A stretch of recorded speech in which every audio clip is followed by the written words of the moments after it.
untuk mengetahui informasi terkini terkait dengan agenda pemeriksaan yang akan dilakukan oleh Kejaksaan Agung terhadap Menteri Koordinator Perekonomian Airlangga Hartarto hari ini. Akan langsung kita tanyakan kepada jurnalis Kompas TV yang saat ini juga sudah ada di Kejaksaan Agung. Ada Jonah Hamonangan di sana. Selamat pagi, Jonah. Bisa Anda jelaskan kepada kami pukul berapa tepatnya Airlangga kini telah menepati janjinya untuk kemudian bisa menyanggupi dirinya diperiksa oleh Kejaksaan Agung. Jonah.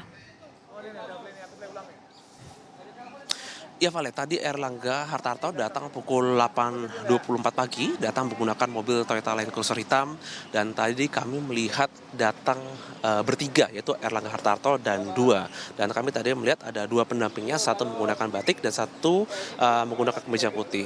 Kami masih mencari tahu pendampingnya ini siapa, apakah kuasa hukum atau mungkin dari staf khusus dari Kemenko Perekonomian. Nah, terkait dengan kedatangannya ini merupakan kedatangannya pertama, di mana sebelumnya sudah dipanggil pada tanggal 18 silam hari Selasa, tapi tidak datang alias mangkir dan tidak ada pemberitahuan kenapa tidak datang. Dan dari pihak Kejaksaan pun sebenarnya sudah menunggu sampai pukul 6 malam, namun memang selama seharian penuh tidak hadir sama sekali. Jadi hari ini, hari Senin adalah kedatangannya pertama, di mana kapasitasnya adalah sebagai saksi, di mana dalam rangka untuk pemeriksaan kasus ekspor minyak goreng mentah atau crude palm oil. Jadi memang kasus ini sebenarnya sudah cukup bergulir cukup lama. Jadi pemeriksaannya dalam rangka untuk melihat, kalau kita lihat kapasitas Airlangga sebagai Menko Perekonomian, tentu saja sebagai orang yang mengambil kebijakan, sebagai orang yang mengetahui kebijakan. Jadi itu saja poin utama dari pemanggilannya sebagai saksi atau terperiksa hari ini dalam rangka untuk mengetahui apa saja kebijakan ketika beliau menjadi Menko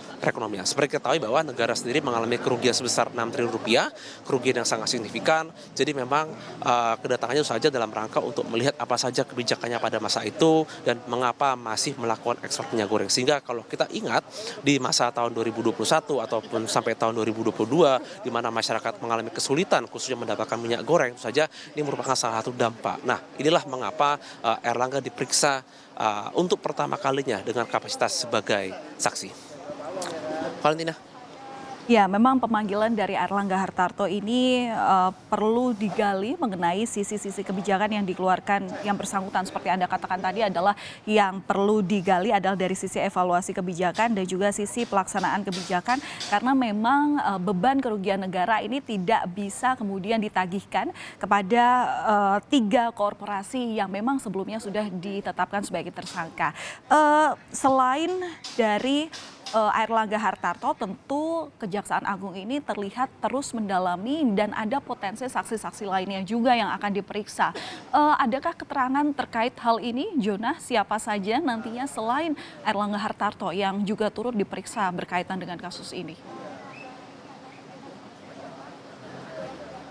Ya, Valen, kami sendiri juga awalnya ingin mencari tahu berapa orang yang diperiksa hari ini selain Airlangga, tapi memang dari pihak Kejagung memang memastikan bahwa hari ini fokus utamanya adalah pemeriksaan terhadap Airlangga Hartarto, di mana di waktu sebelumnya sudah ada pemeriksaan sejumlah saksi.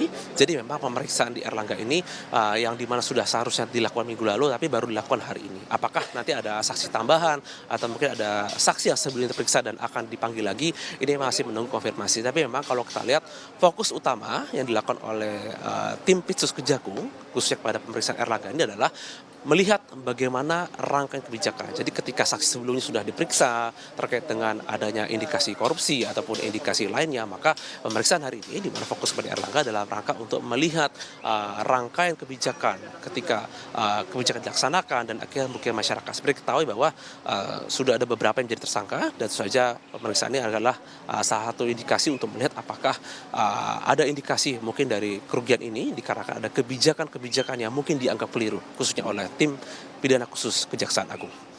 Valentina. Baik, terima kasih atas laporan Anda, Jonah Hamonangan. Nanti tentu akan kami update bagaimana perkembangan selanjutnya, utamanya proses pemeriksaan yang mungkin sudah selesai nanti, seperti apa hasilnya, apa yang kemudian ditemukan oleh tim penyidik begitu ya dari Kejaksaan Agung. Terima kasih atas laporan Anda, Jonah. Saudara, diketahui hari ini Menteri Koordinator Bidang Perekonomian Airlangga Hartarto telah memenuhi panggilan Kejaksaan Agung terkait pendalaman pada dugaan korupsi minyak goreng atau CPO dan turunannya dan telah hadir di kantor Kejaksaan Agung pada pukul 8:24 waktu Indonesia Barat.